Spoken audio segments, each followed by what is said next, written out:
I think I officially have a blood draw phobia. Anyway, hello. The construction guys took off a little early today, which is December 30th, 29 days after my first injection. I can't count. I don't even remember the first day. That was actually December 2nd. So yeah, it's been 28 days since I got the first injection.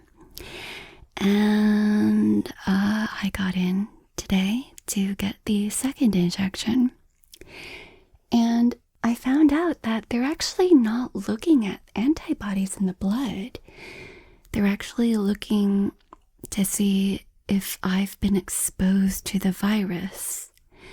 And I think that's why they ask for any symptoms that I might be experiencing, to see whether or not the injection protects me from any exposure to the virus.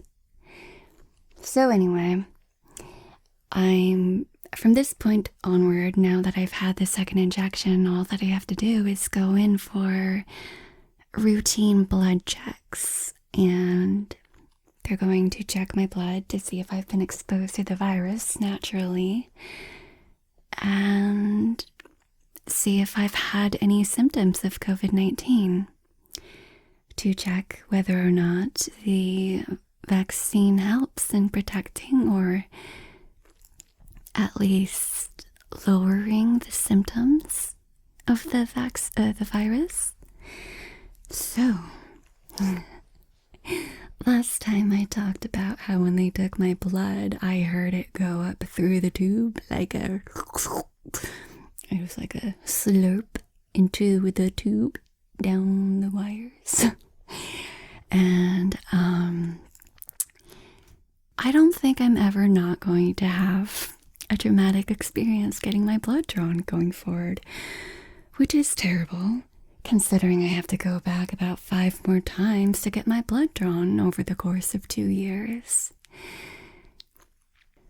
And it's totally a me problem, but I think with all of my previous experiences getting my blood drawn, when I was 17, I was taken to the ER because I had eaten some German chocolate cake and I am allergic to nuts. So I remember during the ambulance ride, the paramedic guy, he was putting an IV in my hand, and I'm not sure if it was because I was dehydrated or because I was experiencing a severe allergic reaction. My veins were very difficult to get into, and I ended up going home with bruised hands because they kept poking my hand over and over trying to find a good vein. So with that experience and all the other experiences I've had as an adult getting my blood drawn, they usually have to poke me several times, and they're always like, your veins are so small. Oh, it's so hard to get a good vein. I guess that's kind of traumatized me, getting my blood drawn.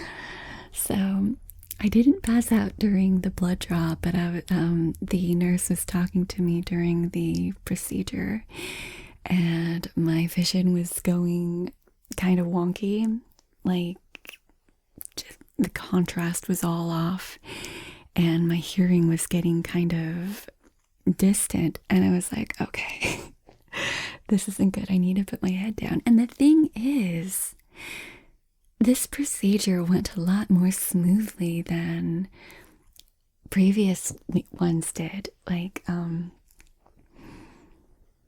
there was little trouble in getting my veins to pop up now that I've learned that my left arm is better for blood draws. And putting the needle in wasn't as painful as it was in the past. The last time I got some blood work done for just medical reasons, she hit a vein or a nerve in my arm, and it ran all the way to my hand. and it was like, oh, I feel that. That doesn't feel good. So the procedure went fine, but I was so psyched up from my previous experiences with blood draws that my body was freaking out for me. And I was like, thanks, body, thanks. But anyway, the reason I'm telling you about my blood draw was because I found out that they're not looking for antibodies in my blood when I get the vaccine, or even if this is a placebo.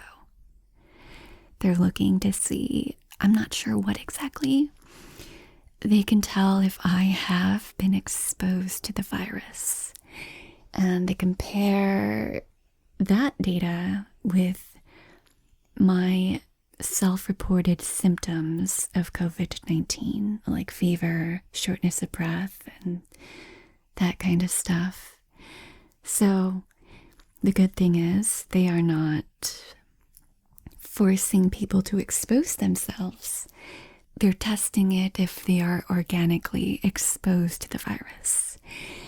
And with the way things are right now in this country, I mean, I might be exposed to it sooner or later, even if I am careful. But I know people want to open things back up and go back to work. So even if I'm careful and other people are, they could be carriers of the virus. And on that note, the other nurse was telling me that he is going to get the Moderna vaccine this weekend, which is good because, he works in healthcare and they need to be protected since they have to deal with so many patients. But the thing is, it sounded like he didn't have any choice in the matter of which company that he wanted to get. At this moment, I'm not sure if both Moderna and Pfizer are approved in the United States, but ASTRAZENECA, which is this company that I'm doing the trials for, is not yet approved in the United States as of December 30th at 4 p.m. And he said that although he's getting the vaccine, he's sad because he's the first one in his household who can get it, but his partner can't get it. And I said, well, that should be okay though, because if you're vaccinated, that means that you can protect those around you, right? And the interesting thing he said is, he's the one who's definitely protected, but they haven't done enough tests yet to determine whether those who are vaccinated can still transmit the virus to others. So either way, I still think it's a really good idea to get as many people vaccinated as soon as possible, because although it isn't tested and proved, that's usually how vaccines work. Those who are able to get vaccinated can do so and protect themselves and those around them, especially those who are at more risk with their health, and it would be risky for them to get the vaccine because of their health vulnerabilities and stuff. Anyway, the nurse who was doing my blood draw told me that once I'm notified that I can get the actual US approved vaccine myself, then I am to call in and check with them to look up my files and unblind me so that I know whether I got the placebo or the AstraZeneca vaccine. And they told me that they aren't yet sure whether it's safe for someone to get 2 different types of the vaccine. So it would be better for me to just stick with one. But until that time comes, I'm still considered a blind participant. And those who've administered it to me are also considered blind since they aren't sure if I got the actual vaccine or a placebo either. Anyway, it has about 5 hours after I received the injection. And at first, about 20 minutes after the injection, I developed some soreness at the injection site. And at first I thought, oh, this is a lot faster than it was the first time, because the onset of my soreness didn't develop until about 12 hours after the injection, when I woke up at about midnight, and that was about 12 hours after I got the first injection.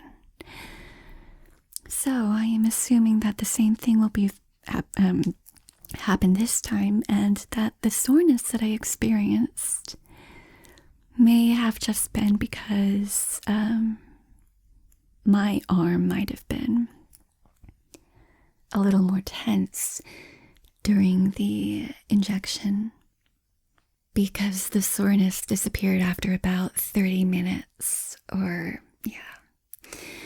But anyway, I will continue to update the comments in this video to let you know as my symptoms or side effects develop over the next week.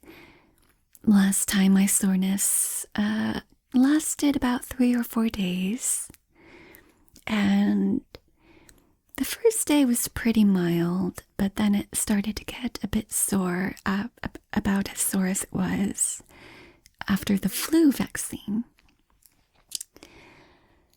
And I developed a mild low-grade fever, 99.7 to 99.9 degrees Fahrenheit. But also, I'm pretty sure that if I did receive the actual vaccine, that this will have been a full dose, because I've been reading the news that the AstraZeneca vaccine is administered with first a half dose and then a full dose 28 days later, because somehow that increases the efficacy from 60% if received the full dose both times, to 90% if first received a half dose and then the full dose. And I heard that Moderna's vaccine, anyway, after the second dose, patients tend to develop slightly more severe side effects, such as chills and trembling. So we'll see if it gets worse for me. I'm not terribly worried about it.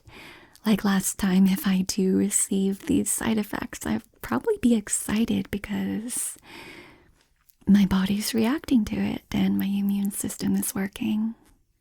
But anyway, I'll probably update with another video later on, once the week has gone by and I can tell you what kind of side effects I have experienced.